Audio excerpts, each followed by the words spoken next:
Hello, and welcome. You're listening to The Secret Garden, accompanied by gentle rain sounds to help you relax and drift into sleep. This is The Sleepy Story, my bedtime story podcast created to bring you calm, comfort, and a truly restful night. If you enjoy this reading, please remember to like and subscribe. That's the best way to stay with the podcast and never miss a new story. But for now, let's slow everything down. Get comfortable, let your body sink into rest, and take a deep, easy breath with me. When you're ready, allow yourself to drift off as we begin The Secret Garden by Frances Hodgson Burnett. And if you'd like me to continue reading this book here on YouTube, feel free to let me know in the comments. Sweet dreams. It was the sweetest, most mysterious-looking place anyone could imagine. The high walls which shut it in were covered with the leafless stems of climbing roses, which were so thick that they were matted together. Mary Lennox knew they were roses because she had seen a great many roses in India. All the ground was covered with grass of a wintry brown, and out of it grew clumps of bushes, which were surely rose bushes, if they were alive. There were numbers of standard roses, which had so spread their branches that they were like little trees.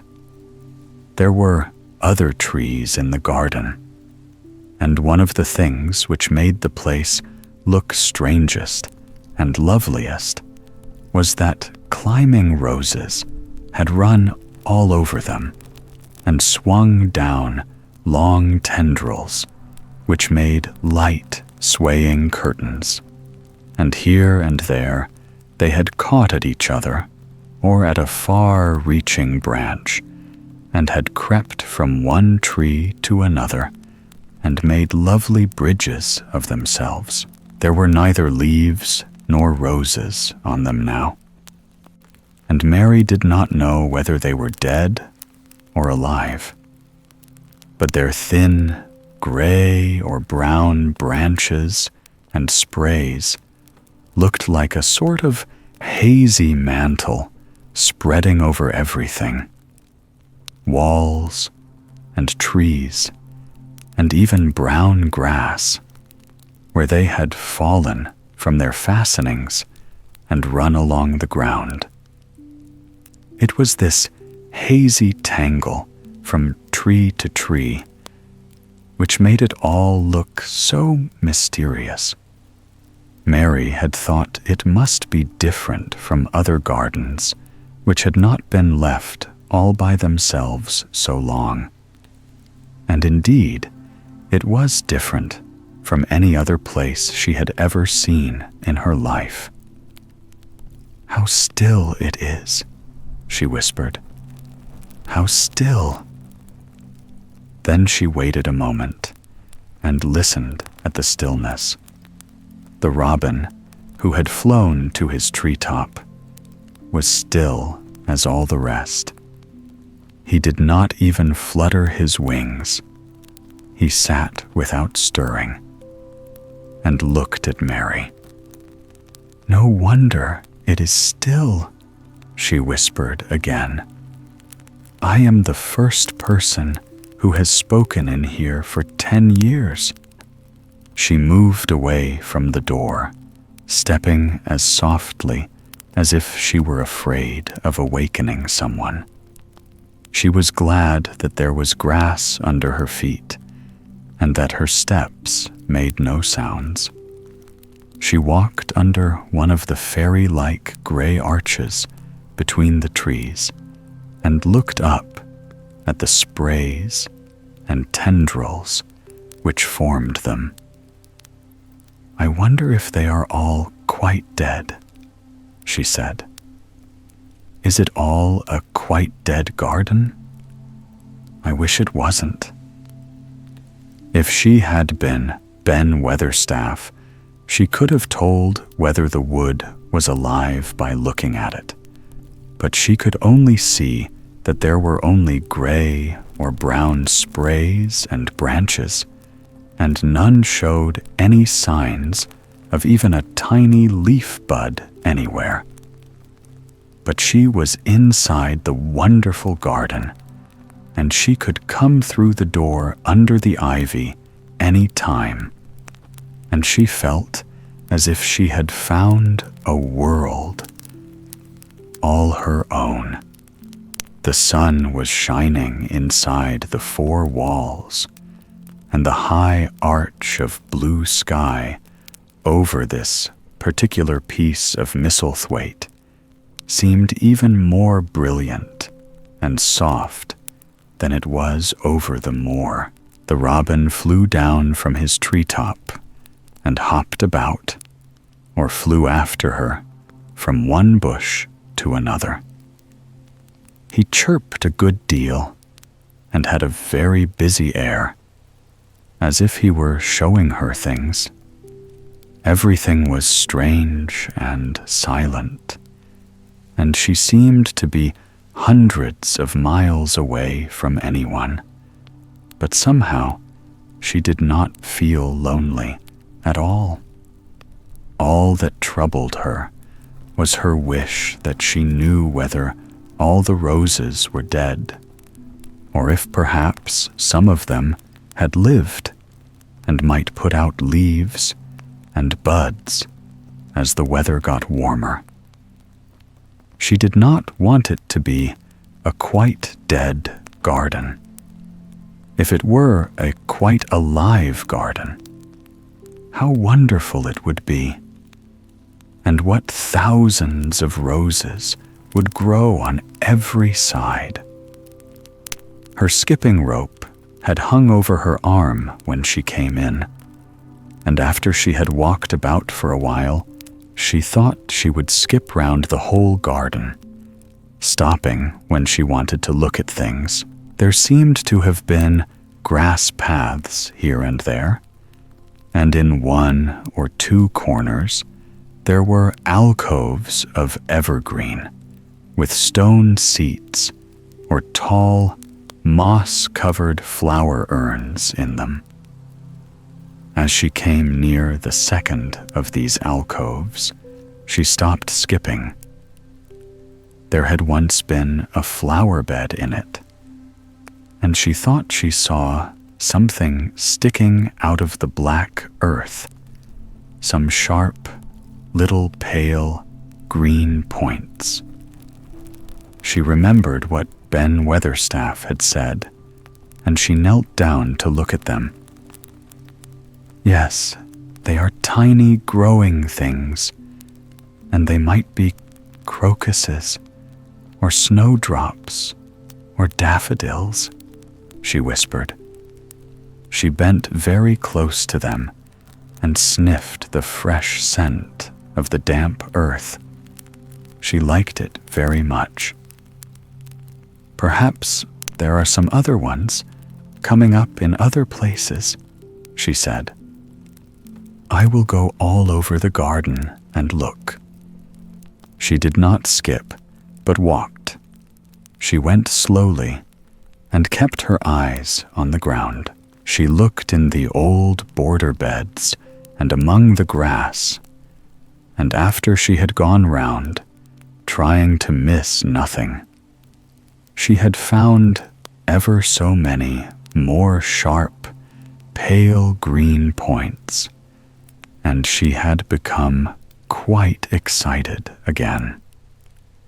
It isn't a quite dead garden, she cried out softly to herself. Even if the roses are dead, there are other things alive.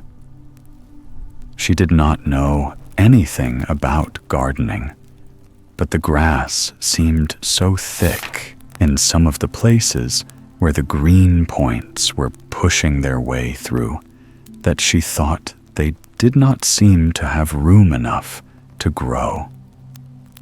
She searched about until she found a rather sharp piece of wood and knelt down and dug and weeded out the weeds and grass until she made nice little clear places around them.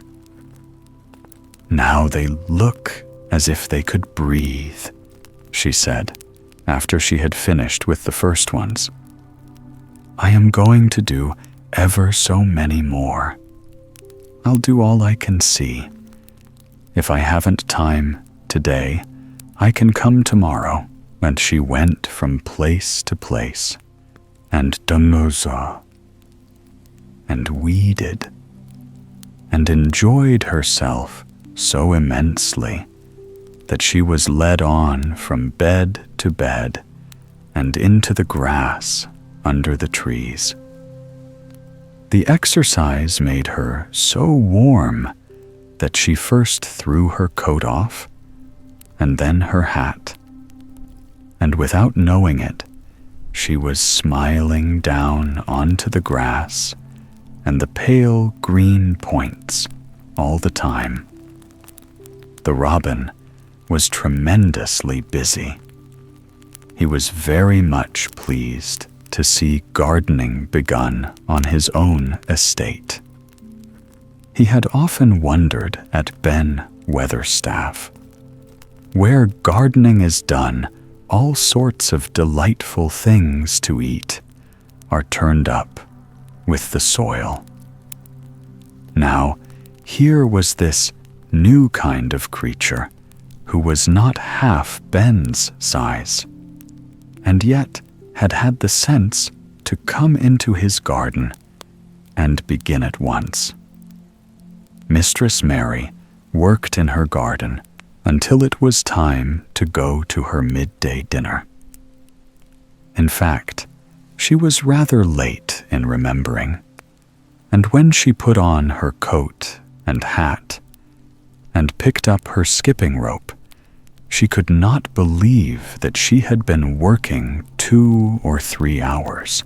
She had been actually happy all the time, and dozens of the tiny pale green points were to be seen in cleared places, looking twice as cheerful as they had looked before when the grass and weeds had been smothering them. "I shall come back this afternoon," she said, looking all round at her new kingdom and speaking to the trees and the rose bushes as if they heard her. Then she ran lightly across the grass, pushed open the slow old door, and slipped through it under the ivy. She had such red cheeks and such bright eyes, and ate such a dinner that Martha was delighted. 2 pieces of meat and 2 helps o' rice puddin', she said. Mother will be pleased when I tell her what the skippin' rope's done for thee." In the course of her digging with her pointed stick, Mistress Mary had found herself digging up a sort of white root, rather like an onion. She had put it back in its place and patted the earth carefully down on it, and just now she wondered if Martha could tell her what it was. "Martha," she said, "what are those white roots that look like onions?" "They're bulbs," answered Martha. "Lots of spring flowers grow from 'em.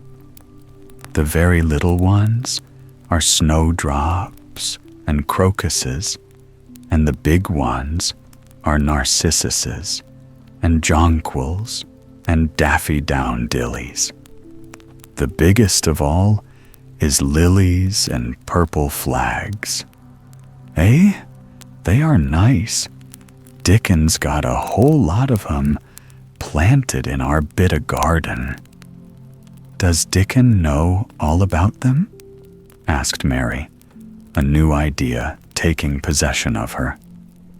Our Dickon can make a flower grow out of a brick walk. Mother says he just whispers things out of the ground. Do bulbs live a long time? Would they live years and years if no one helped them? Inquired Mary anxiously. They're things as helps themselves, said Martha. That's why poor folk can afford to have 'em. If you don't trouble 'em, most of 'em'll work away underground for a lifetime and spread out and have little uns. There's a place in the park woods here where there's snowdrops by thousands.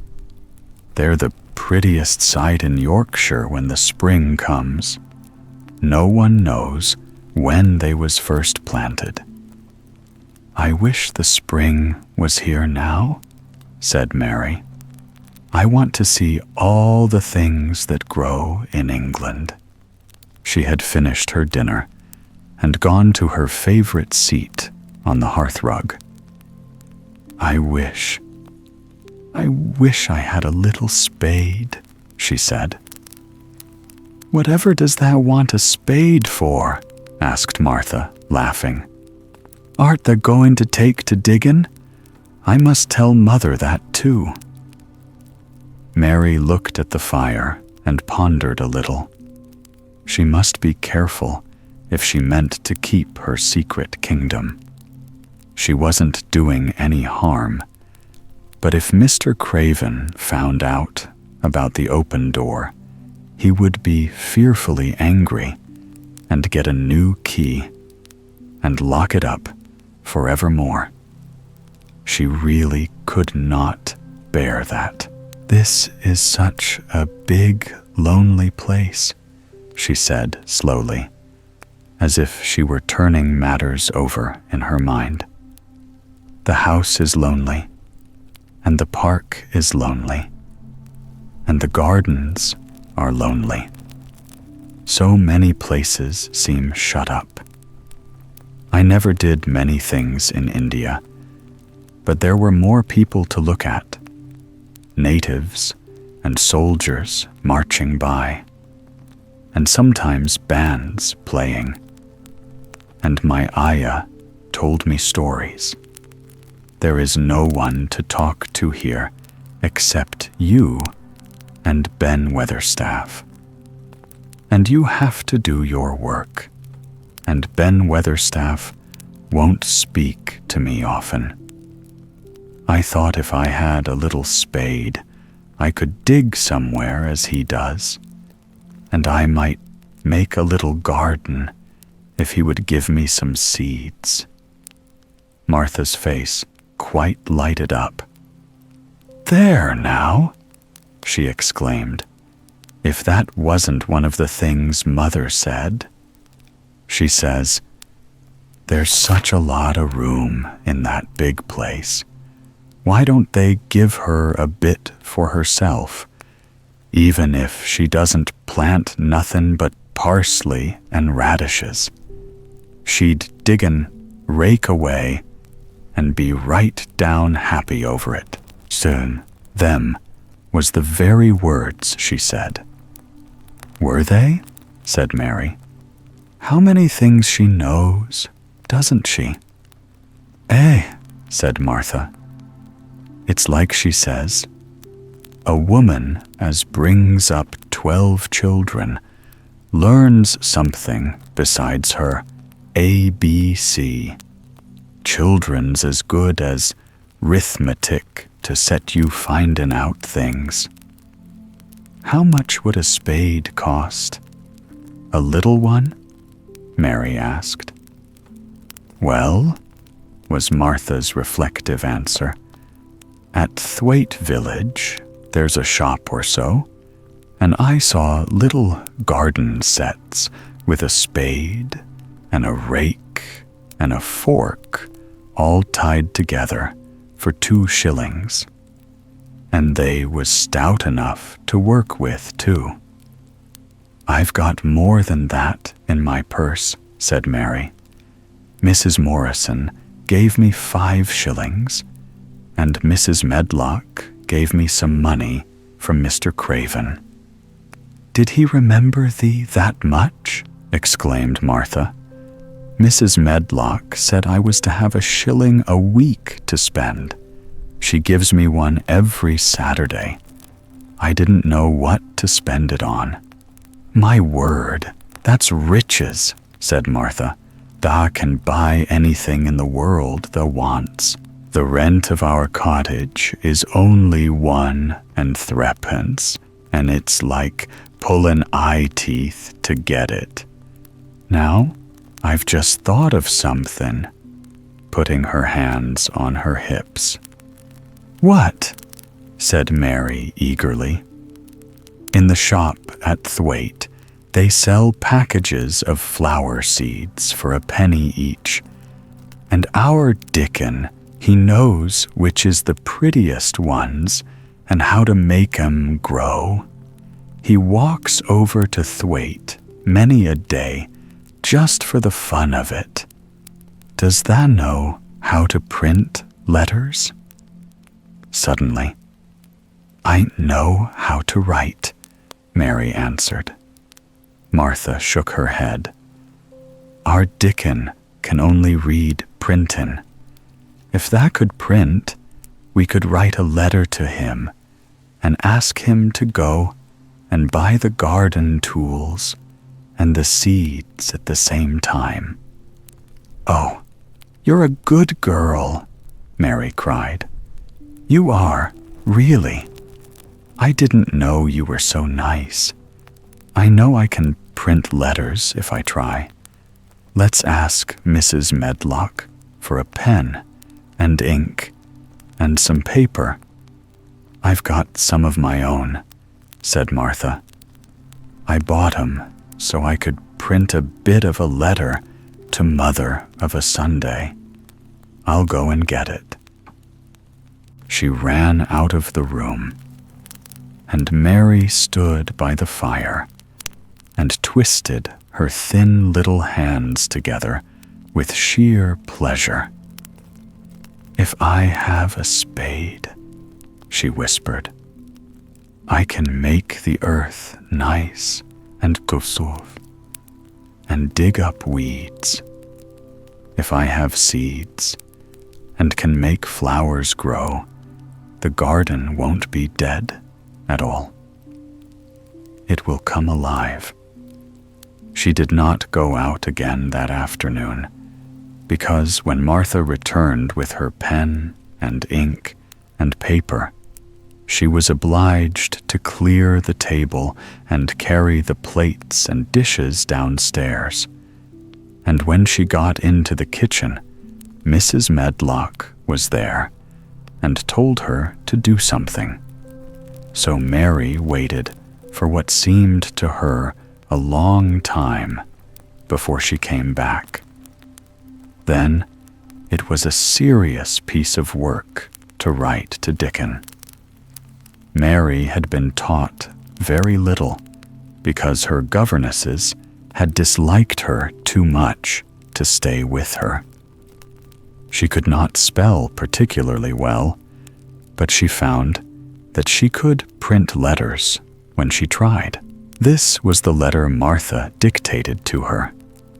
My dear Dickon, this comes hoping to find you well as it leaves me at present.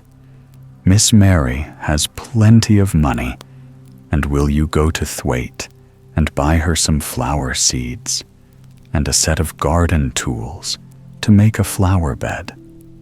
Pick the prettiest ones and easy to grow, because she has never done it before and lived in India, which is different. give my love to Mother and every one of you. Miss Mary is going to tell me a lot more so that on my next day out, you can hear about elephants and camels and gentlemen going hunting lions and tigers. Your loving sister, Martha Phoebe Sowerby. We'll put the money in the envelope, and I'll get the butcher boy to take it in his cart. He's a great friend o' Dickon's, said Martha. How shall I get the things when Dickon buys them? He'll bring 'em to you himself. He'll like to walk over this way. Oh, exclaimed Mary, then I shall see him. I never thought I should see Dickon. Does thou want to see him? Asked Martha suddenly, for Mary had looked so pleased. Yes, I do. I never saw a boy foxes and crows loved. I want to see him very much. Martha gave a little start, as if she remembered something. Now to think, she broke out, to think of me forgettin' that there. And I thought I was going to tell you first thing this mornin'. I asked Mother, and she said she'd ask Mrs. Medlock her own self. Do you mean, Mary began, what I said Tuesday?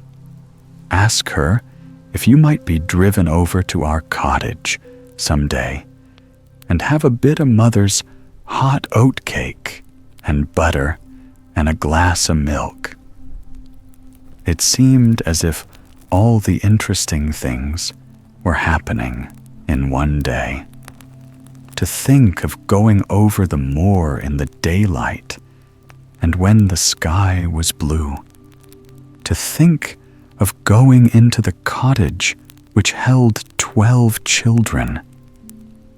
Does she think Mrs. Medlock would let me go? She asked, quite anxiously. Aye, she thinks she would.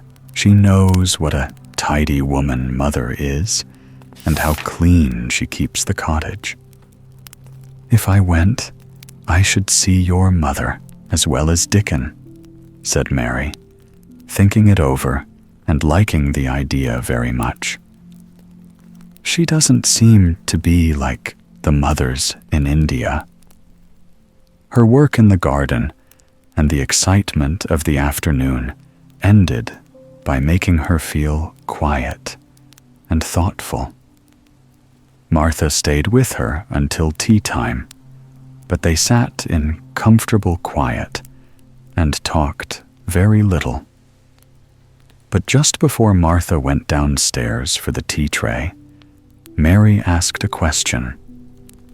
Martha, she said, has the scullery maid had the toothache again today? Martha certainly started slightly. What makes thee ask that? She said. Because when I waited so long for you to come back, I opened the door and walked down the corridor to see if you were coming. And I heard that far-off crying again, just as we heard it the other night. There isn't a wind today, so you see it couldn't have been the wind. Eh, said Martha, restlessly. Thou mustn't go walking about in corridors and listening. Mr. Craven would be that there, angry, there's no knowing what he'd do. I wasn't listening, said Mary. I was just waiting for you, and I heard it. That's 3 times. My word, there's Mrs. Medlock's bell, said Martha, and she almost ran out of the room. It's the strangest house anyone ever lived in, said Mary drowsily, as she dropped her head on the cushioned seat of the armchair near her. Fresh air and digging and skipping rope had made her feel so comfortably tired that she fell asleep. The sun shone down for nearly a week on the secret garden. The secret garden was what Mary called it when she was thinking of it. She liked the name, and she liked still more the feeling that when its beautiful old walls shut her in, no one knew where she was. It seemed almost like being shut out of the world in some fairy place. The few books she had read and liked had been fairy story books, and she had read of secret gardens in some of the stories. Sometimes people went to sleep in them for 100 years, which she had thought must be rather stupid. She had no intention of going to sleep, and in fact, she was becoming wider awake every day which passed at Misselthwaite. She was beginning to like to be out of doors. She no longer hated the wind, but enjoyed it. She could run faster and longer, and she could skip up to 100. The bulbs in the secret garden must have been much astonished. Such nice, clear places were made round them that they had all the breathing space they wanted. And really, if Mistress Mary had known it, they began to cheer up under the dark earth and work tremendously. The sun could get at them and warm them, and when the rain came down, it could reach them at once, so they began to feel very much alive. Mary was an odd, determined little person, and now she had something interesting to be determined about. She was very much absorbed. Indeed, she worked and dug and pulled up weeds steadily, only becoming more pleased with her work every hour instead of tiring of it. It seemed to her like a fascinating sort of play. She found many more of the sprouting pale green points than she had ever hoped to find. They seemed to be starting up everywhere, and each day she was sure she found tiny new ones, some so tiny that they barely peeped above the earth. There were so many that she remembered what Martha had said about the snowdrops by the thousands, and about bulbs spreading and making new ones. These had been left to themselves for 10 years, and perhaps they had spread, like the snowdrops, into thousands. She wondered how long it would be before they showed that they were flowers. Sometimes she stopped digging to look at the garden and try to imagine what it would be like when it was covered with thousands of lovely things in bloom. During that week of sunshine, she became more intimate with Ben Weatherstaff. She surprised him several times by seeming to start up beside him as if she sprang out of the earth.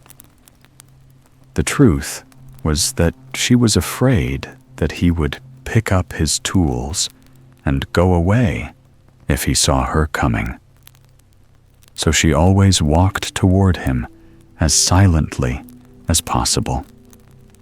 But in fact, he did not object to her as strongly as he had at first.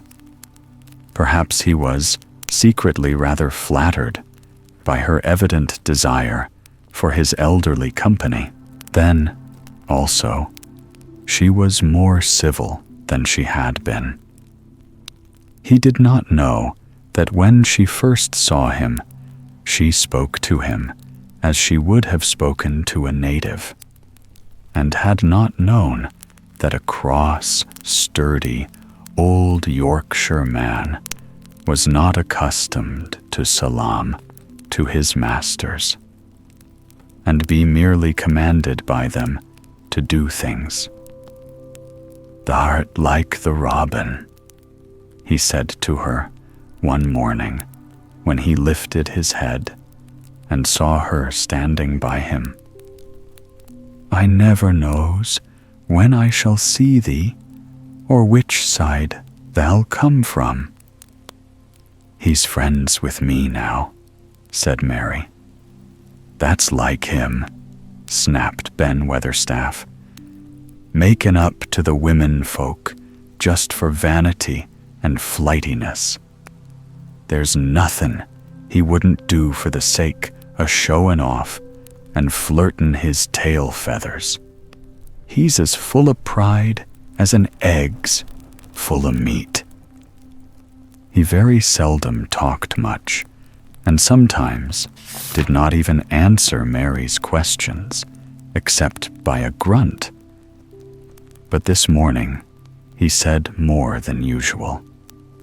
He stood up and rested one hobnailed boot on the top of his spade while he looked her over. "How long has that been here?" he jerked out. "I think it's about a month," she answered.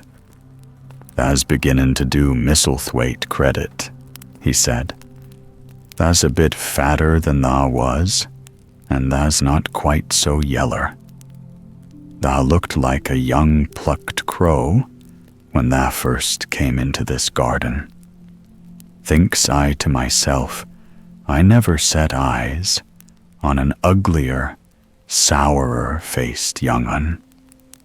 Mary was not vain, and as she had never thought much of her looks, she was not greatly disturbed.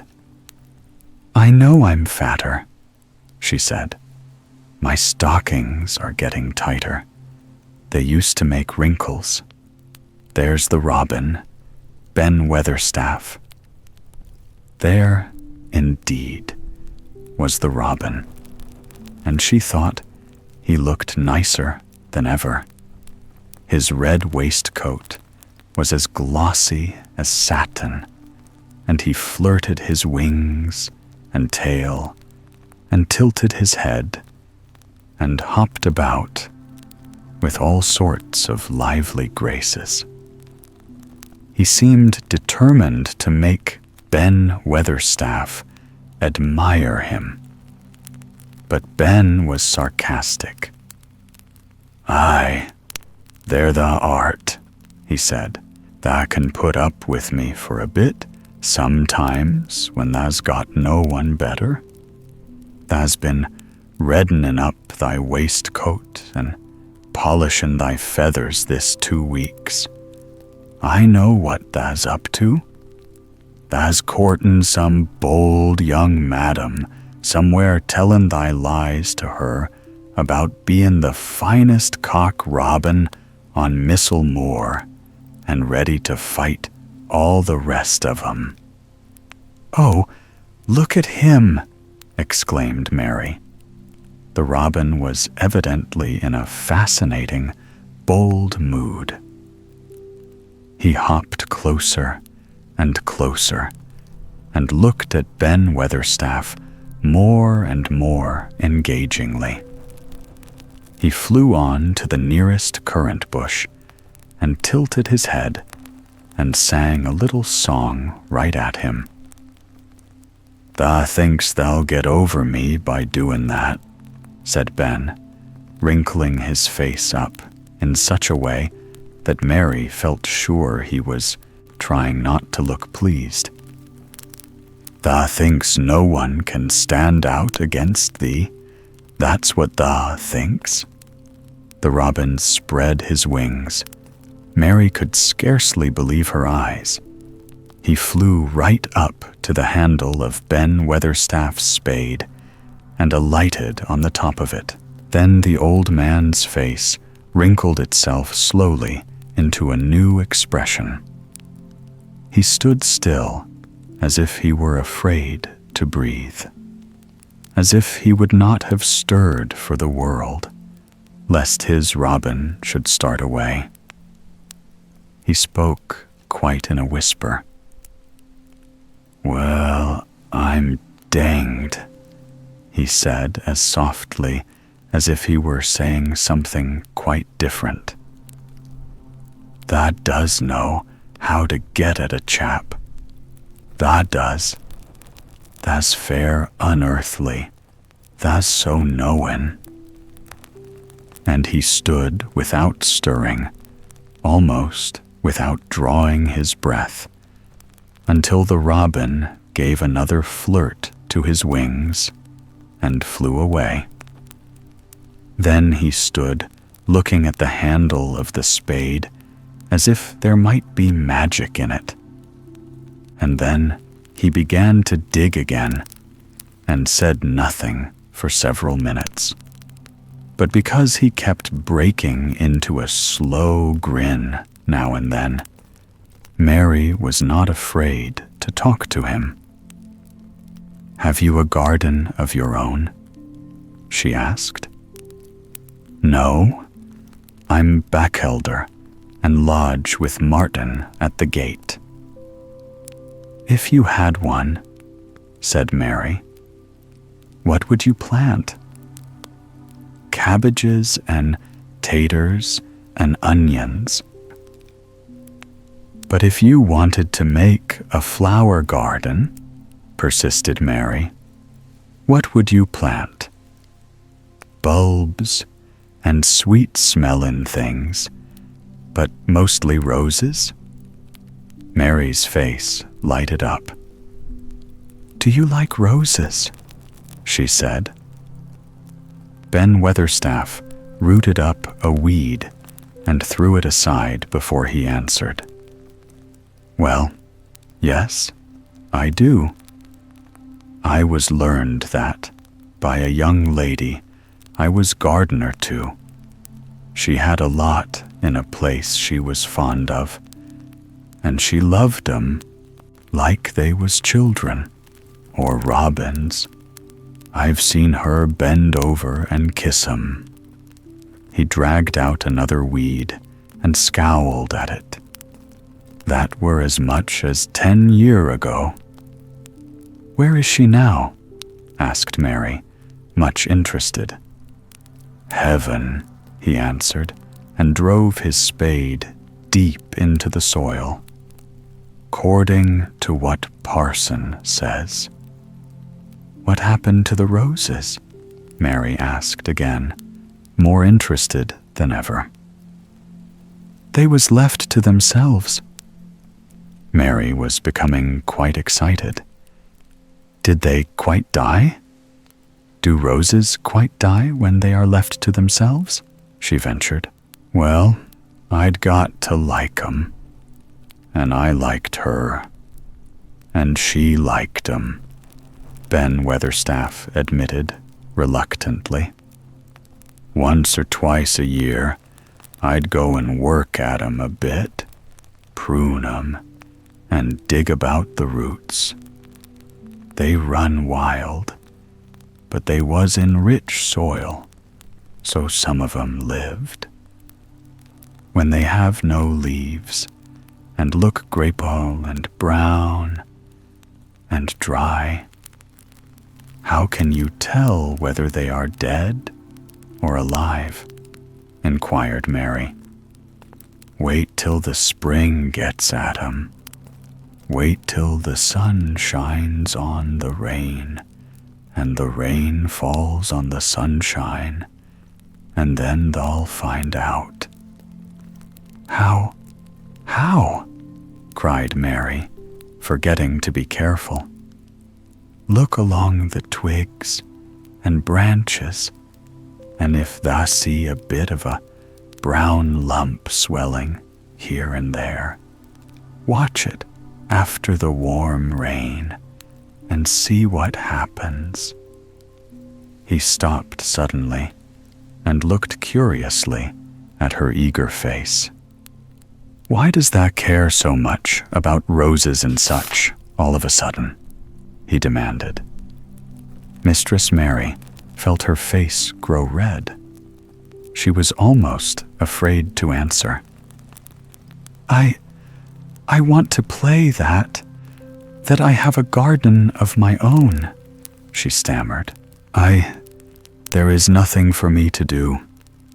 I have nothing. And no one." "Well," said Ben Weatherstaff slowly as he watched her, "that's true. Thou hasn't." He said it in such an odd way that Mary wondered if he was actually a little sorry for her. She had never felt sorry for herself. She had only felt tired and cross because she disliked people and things so much. But now the world seemed to be changing and getting nicer. If no one found out about the secret garden, she should enjoy herself always. She stayed with him for 10 or 15 minutes longer and asked him as many questions as she dared. He answered every one of them in his queer, grunting way, and he did not seem really cross and did not pick up his spade and leave her. He said something about roses just as she was going away, and it reminded her of the ones he had said he had been fond of.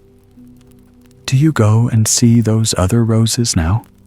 she asked. "Not been this year.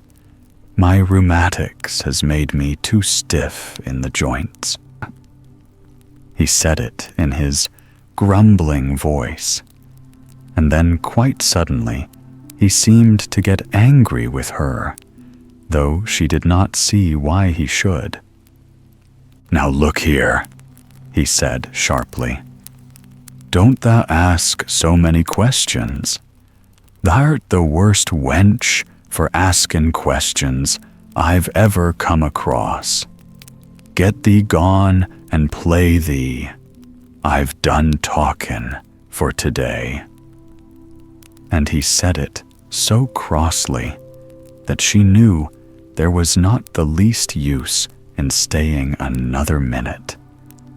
She went skipping slowly down the outside walk, thinking him over and saying to herself that, queer as it was, here was another person whom she liked in spite of his crossness. She liked old Ben Weatherstaff. Yes, she did like him. She always wanted to try to make him talk to her. Also, she began to believe that he knew everything in the world about flowers.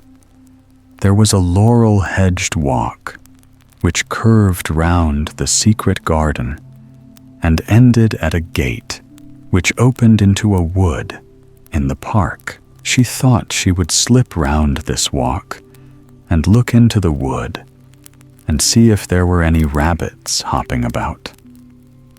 She enjoyed the skipping very much, and when she reached the little gate, she opened it and went through, because she heard a low, peculiar whistling sound and wanted to find out what it was. It was a very strange thing indeed. She quite caught her breath as she stopped to look at it. A boy was sitting under a tree with his back against it, playing on a rough wooden pipe. He was a funny-looking boy, about 12, He looked very clean, and his nose turned up, and his cheeks were as red as poppies, and never had Mistress Mary seen such round and such blue eyes in any boy's face. And on the trunk of the tree he leaned against. A brown squirrel was clinging and watching him, and from behind a bush nearby, a cock pheasant was delicately stretching his neck to peep out. And quite near him were two rabbits sitting up and sniffing with tremulous noses.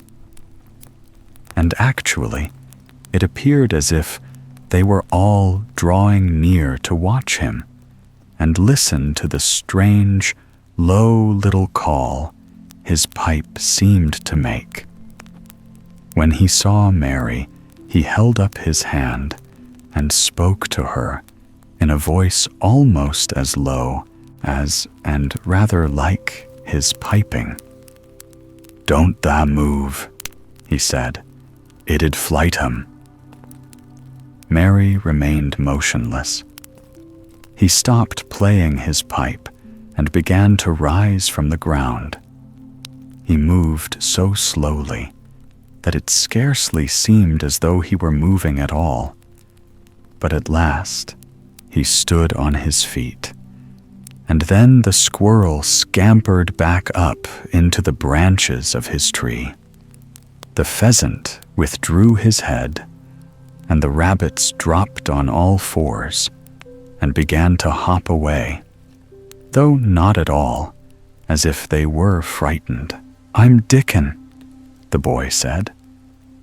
"I know there't Miss Mary." Then Mary realized that somehow she had known at first that he was Dickon. Who else could have been charming rabbits and pheasants as the natives charm snakes in India? He had a wide, red, curving mouth, and his smile spread all over his face. "I got up slow," he explained, "because if tha makes a quick move, it startles 'em. A body has to move gentle and speak low when wild things is about."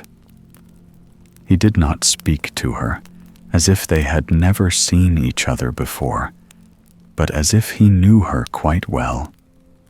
Mary knew nothing about boys, and she spoke to him a little stiffly because she felt rather shy. "Did you get Martha's letter?" she asked. He nodded his curly, rust-colored head. "That's why I come." He stooped to pick up something which had been lying on the ground beside him when he piped. "I've got the garden tools.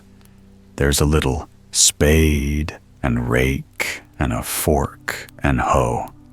"Eh?" "They are good uns. There's a trowel, too, and the woman in the shop threw in a packet of white poppy and one of blue larkspur when I bought the other seeds." "Will you show the seeds to me?" Mary said. She wished she could talk as he did. His speech was so quick and easy. It sounded as if he liked her and was not the least afraid she would not like him, though he was only a common moor boy, in patched clothes and with a funny face and a rough, rusty red head. As she came closer to him, she noticed that there was a clean, fresh scent of heather and grass and leaves about him, almost as if he were made of them. She liked it very much, and when she looked into his funny face with the red cheeks and round blue eyes, she forgot that she had felt shy. "Let us sit down on this log and look at them," she said. They sat down, and he took a clumsy little brown paper package out of his coat pocket. He untied the string, and inside there were ever so many neater and smaller packages, with a picture of a flower on each one. "There's a lot of mignonette and poppies," he said. "Mignonette's the sweetest smelling thing as grows, and it'll grow wherever you cast it, same as poppies will. Them as'll come up and bloom if you just whistle to 'em. Them's the nicest of all." He stopped and turned his head quickly, his poppy-cheeked face lighting up. "Where's that robin as is callin' us?" he said. The chirp came from a thick holly bush, bright with scarlet berries, and Mary thought she knew whose it was. "Is it really calling us?" she asked. "Aye," said Dickon, as if it was the most natural thing in the world. "He's callin' someone he's friends with. That's same as sayin', 'Here I am. Look at me. I wants a bit of a chat.' There he is, in the bush. Whose is he?" "He's Ben Weatherstaff's, but I think he knows me a little," answered Mary. "Aye, he knows thee," said Dickon in his low voice again. "And he likes thee. He's took thee on. He'll tell me all about thee in a minute." He moved quite close to the bush, with the slow movement Mary had noticed before, and then he made a sound almost like the robin's own twitter. The robin listened a few seconds, intently, and then answered quite as if he were replying to a question. "Aye, he's a friend o' yours," chuckled Dickon. "Do you think he is?" cried Mary eagerly. She did so want to know. "Do you think he really likes me?" "He wouldn't come near thee if he didn't," answered Dickon.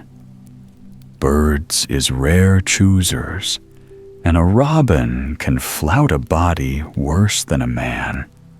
See, he's making up to thee now. Cannot thou see a chap? He's sayin'." And it really seemed as if it must be true. He so sidled and twittered and tilted as he hopped on his bush. "Do you understand everything birds say?" said Mary. Dickon's grin spread until he seemed all wide, curving mouth, and he rubbed his rough head. "I think I do, and they think I do," he said. "I've lived on the moor with 'em so long. I've watched 'em break shell and come out and fledge and learn to fly and begin to sing, till I think I'm one of 'em. Sometimes I think perhaps I'm a bird, or a fox, or a rabbit, or a squirrel, or even a beetle, and I don't know it." He laughed and came back to the log and began to talk about the flower seeds again. He told her what they looked like when they were flowers. He told her how to plant them, and watch them, and feed and water them. "See here," he said suddenly, turning round to look at her. "I'll plant them for thee, myself. Where is that garden?" Mary's thin hands clutched each other as they lay on her lap. She did not know what to say, so for a whole minute she said nothing. She had never thought of this. She felt miserable, and she felt as if she went red and then pale. "Tha's got a bit of garden, hasn't tha?" Dickon said. It was true that she had turned red and then pale. Dickon saw her do it, and as she still said nothing, he began to be puzzled. "Wouldn't they give thee a bit?" he asked. "Hasn't tha got any yet?" She held her hands tighter and turned her eyes toward him. "I don't know anything about boys," she said slowly. "Could you keep a secret if I told you one? It's a great secret. I don't know what I should do if anyone found it out. I believe I should die." She said the last sentence quite fiercely. Dickon looked more puzzled than ever, and even rubbed his hand over his rough head again. But he answered quite good-humoredly. "I'm keepin' secrets all the time," he said. "If I couldn't keep secrets from the other lads, secrets about foxes' cubs and birds' nests and wild things' holes, there'd be naught safe on the moor. I can keep secrets." Mistress Mary did not mean to put out her hand and clutch his sleeve, but she did it. "I've stolen a garden," she said very fast. "It isn't mine. It isn't anybody's. Nobody wants it. Nobody cares for it. Nobody ever goes into it. Perhaps everything is dead in it already. I don't know." She began to feel hot and as contrary as she had ever felt in her life. "I don't care. I don't care. Nobody has any right to take it from me when I care about it. And they don't. They're letting it die, all shut in by itself," she ended passionately, and she threw her arms over her face and burst out crying. Poor little Mistress Mary. Dickon's curious blue eyes grew rounder and rounder. He said, drawing his exclamation out slowly, and the way he did it meant both wonder and sympathy. "I've nothing to do," said Mary. "Nothing belongs to me. I found it myself, and I got into it myself. I was only just like the robin, and they wouldn't take it from the robin." "Where is it?" asked Dickon in a dropped voice. Mistress Mary got up from the log at once. She knew she felt contrary again, and obstinate, and she did not care at all. She was imperious and Indian, and at the same time hot and sorrowful. "Come with me, and I'll show you," she said. She led him round the laurel path and to the walk where the ivy grew so thickly. Dickon followed her with a queer, almost pitying look on his face. He felt as if he were being led to look at some strange bird's nest and must move softly. When she stepped to the wall and lifted the hanging ivy, he started. There was a door, and Mary pushed it slowly open, and they passed in together. And then Mary stood and waved her hand round defiantly. "It's this," she said. "It's a secret garden, and I'm the only one in the world who wants it to be alive." Dickon looked round and round about it, and round again. "Eh," he almost whispered. "It is a queer, pretty place. It's like as if a body was in a dream." For 2 or 3 minutes, he stood looking round him, while Mary watched him, and then he began to walk about softly, even more lightly than Mary had walked the first time she had found herself inside the 4 walls. His eyes seemed to be taking in everything. The gray trees with the gray creepers climbing over them and hanging from their branches, the tangle on the walls and among the grass, the evergreen alcoves with the stone seats and tall flower urns standing in them. "I never thought I'd see this place," he said at last in a whisper. "Did you know about it?" asked Mary. She had spoken aloud, and he made a sign to her. "We must talk low," he said, "or someone'll hear us and wonder what's to do in here." "Oh, I forgot," said Mary, feeling frightened and putting her hand quickly against her mouth.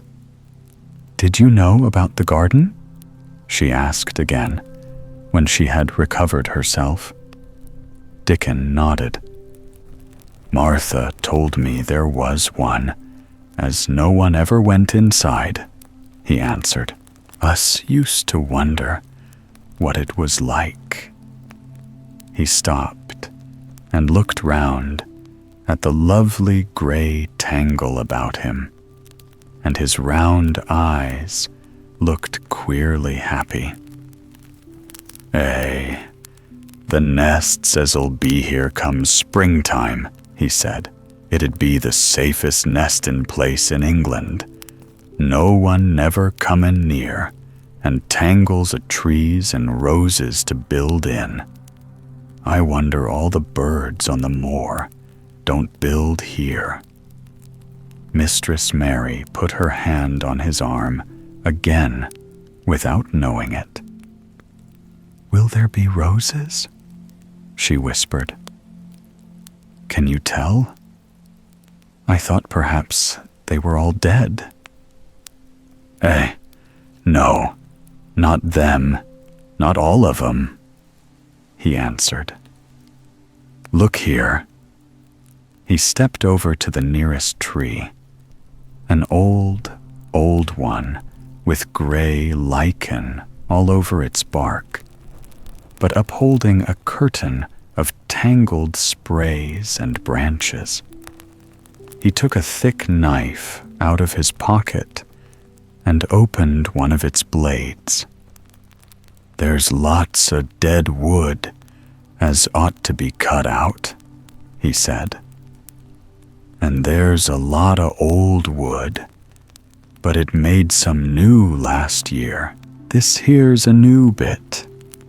And he touched a shoot which looked brownish green instead of hard, dry gray. Mary touched it herself in an eager, reverent way. "That one?" she said. "Is that one quite alive, quite?" Dickon curved his wide, smiling mouth. "It's as wick as you or me," he said. And Mary remembered that Martha had told her that wick meant alive or lively. "I'm glad it's wick," she cried out in her whisper. "I want them all to be wick.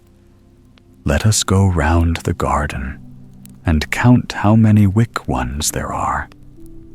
She quite panted with eagerness, and Dickon was as eager as she was.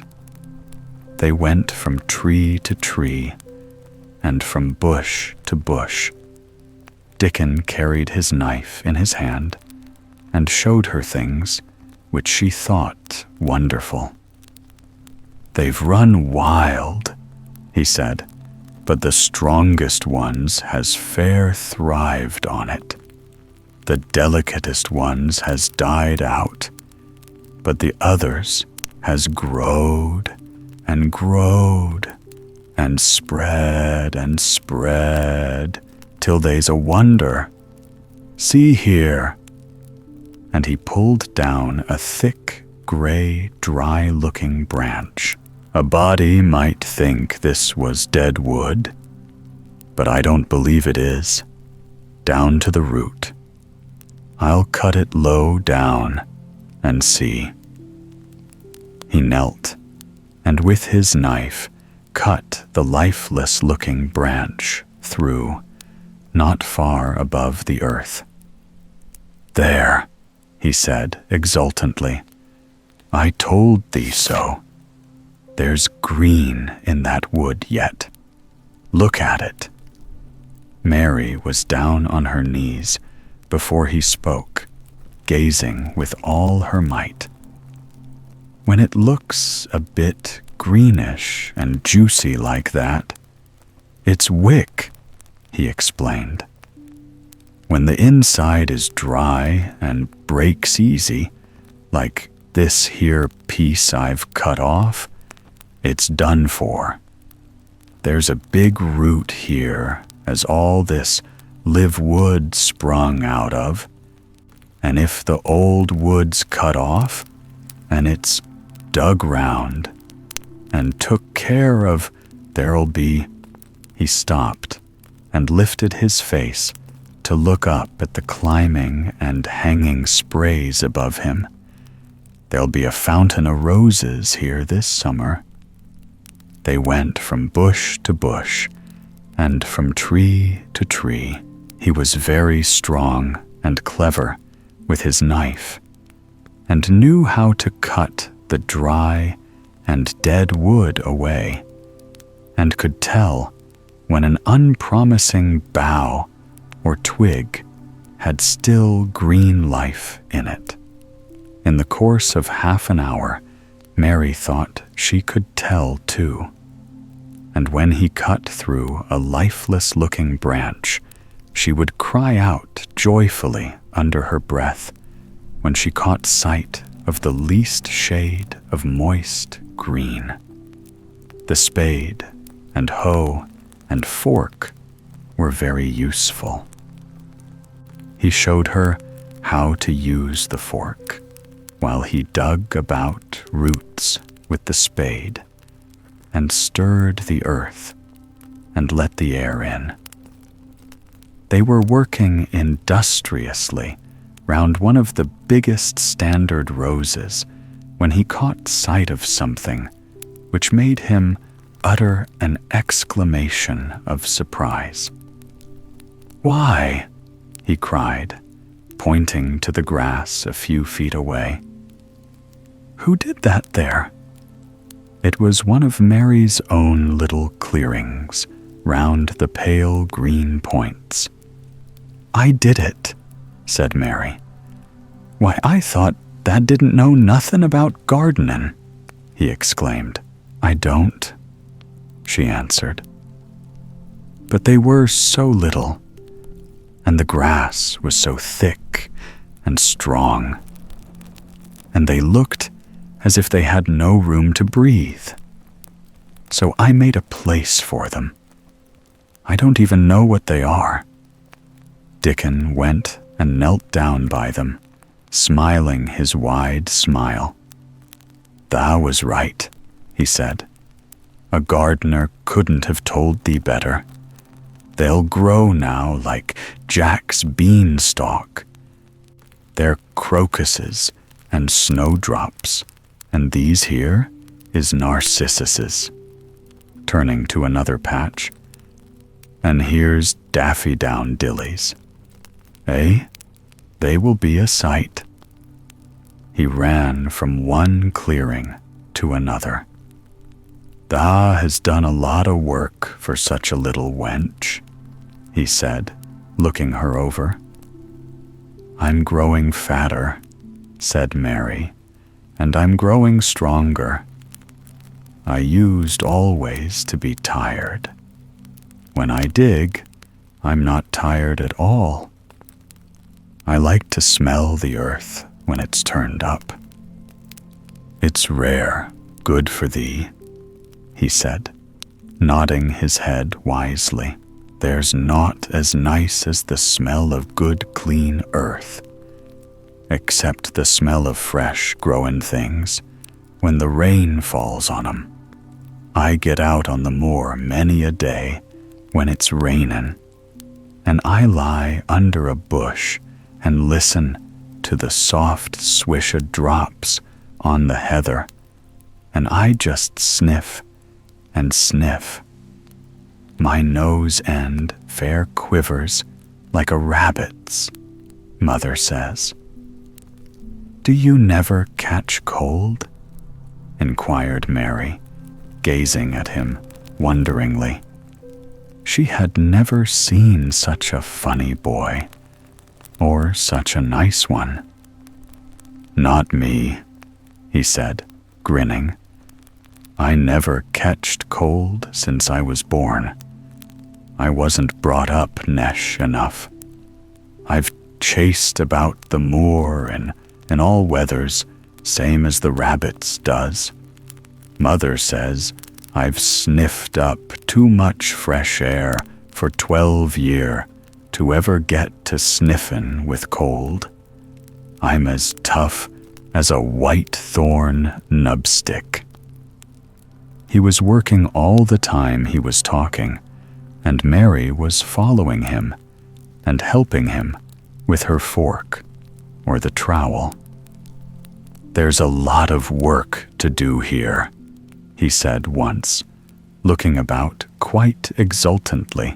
"Will you come again and help me to do it?" Mary begged. "I'm sure I can help, too.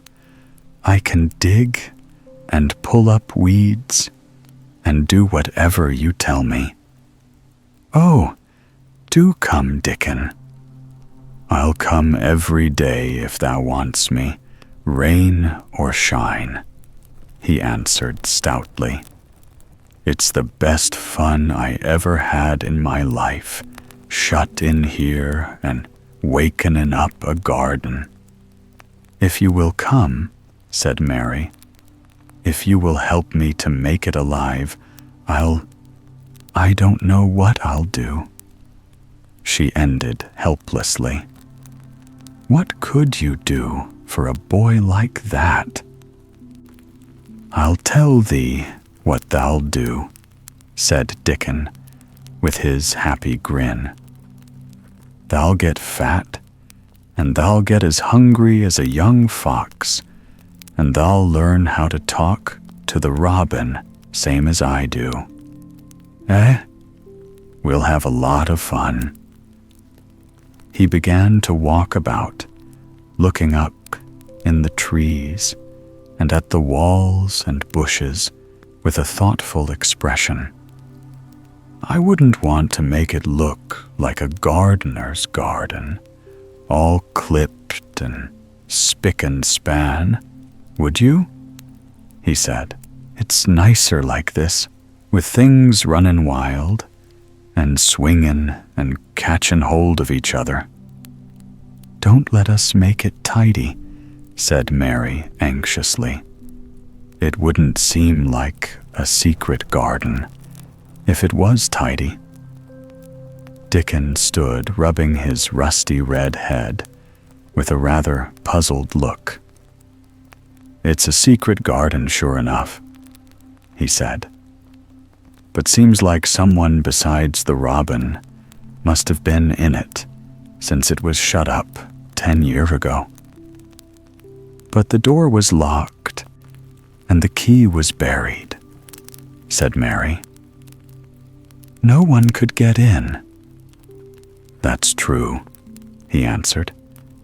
"It's a queer place. Seems to me as if there'd been a bit of pruning done, here and there, later than 10 years ago." "But how could it have been done?" said Mary. He was examining a branch of a standard rose, and he shook his head. "Aye, how could it?" he murmured. "With the door locked and the key buried." Mistress Mary always felt that however many years she lived, she should never forget that first morning when her garden began to grow. Of course, it did seem to begin to grow for her that morning. When Dickon began to clear places to plant seeds, she remembered what Basil had sung at her when he wanted to tease her. "Are there any flowers that look like bells?" she inquired. "Lilies of the valley does," he answered, digging away with the trowel. "And there's Canterbury bells and campanulas." "Let's plant some," said Mary. "There's lilies of the valley here already. I saw 'em. They'll have growed too close, and we'll have to separate 'em, but there's plenty. The other ones takes 2 years to bloom from seed, but I can bring you some bits of plants from our cottage garden. Why does thou want 'em?" Then Mary told him about Basil and his brothers and sisters in India, and of how she had hated them, and of their calling her Mistress Mary Quite Contrary. "They used to dance round and sing at me," they sang. "Mistress Mary Quite Contrary, how does your garden grow? With silver bells and cockle shells and marigolds all in a row." I just remembered it, and it made me wonder if there were really flowers like silver bells.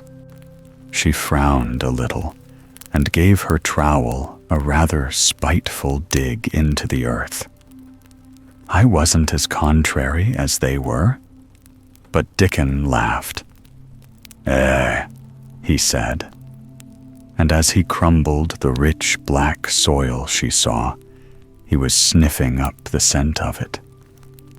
"There doesn't seem to be no need for no one to be contrary when there's flowers and such like, and such lots of friendly wild things runnin' about, makin' homes for themselves, or buildin' nests and singin' and whistlin', does there?"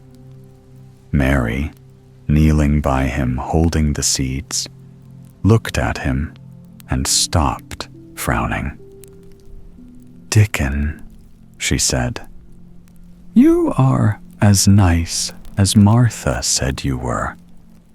I like you, and you make the 5th person. I never thought I should like 5 people."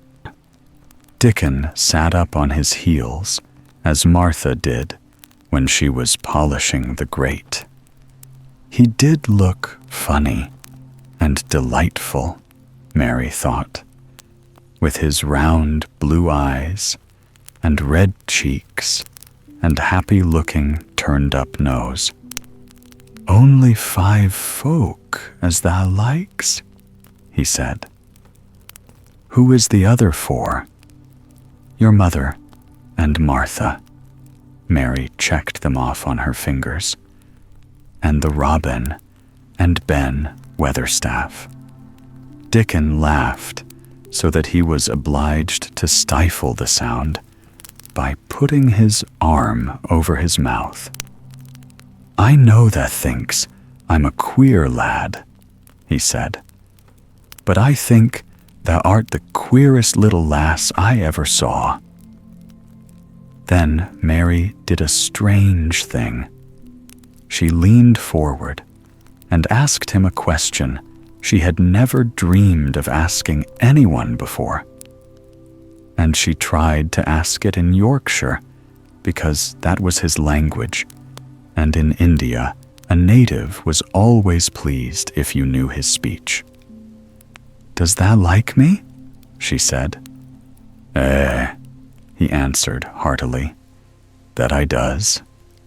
I likes thee wonderful, and so does the robin, I do believe." "That's two then," said Mary.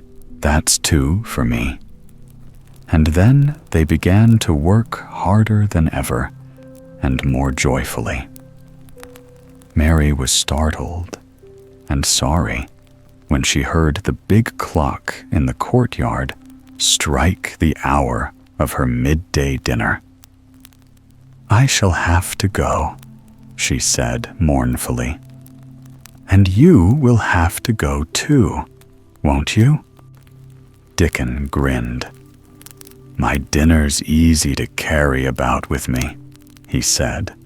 "Mother always lets me put a bit of something in my pocket."